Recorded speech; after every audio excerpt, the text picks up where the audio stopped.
Hello, this is Ron Kuker, owner and broker of the Kuker Company, a real estate firm in Lampasas, Texas. Topic we'd like to talk about today, which has been confusing and it has had some changes since January of 2025, is the agricultural exemption for tax purposes in Lampasas County. These guidelines, I have about 7 pages here that you can pick up a copy at the tax office. It should be online, but I'm just going to mention them and do a little talking. In the past, the requirements has been 10 acres or a little over 10 acres in order for you to have property that qualify if you do some of these things with the livestock. That is now a 20-acre minimum if it's raw land, but if you have a structure on it, a house, barns, and so forth, you need 21 acres to qualify. The basic requirements include the land must be used to a certain degree for agricultural purposes. In other words, recreational animals don't really count. You have to have breeding animals.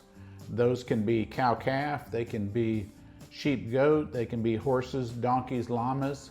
All of those can qualify for your property from the animal standpoint. They have certain quantities that are listed in here. I won't go into those right now, but you have certain units of animal per acre that you have.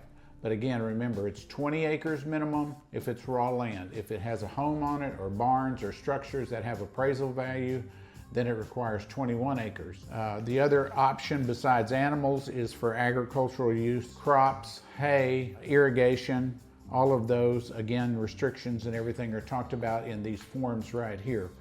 But I think the biggest thing you have to remember is in the past, a lot of developers have come into our county and lots of counties around us, and they have developed these properties into 10-acre tracts or 10.01 acre tracts in order to get the agricultural exemption. Those exemptions that are in place are grandfathered after January 2025. But if a property sells, then that grandfathering goes away.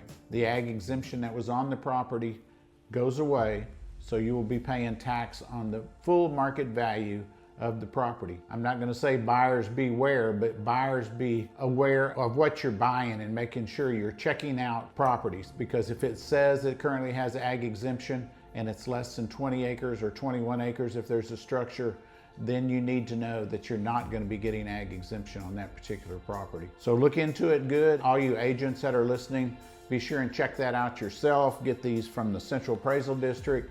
Look at it online.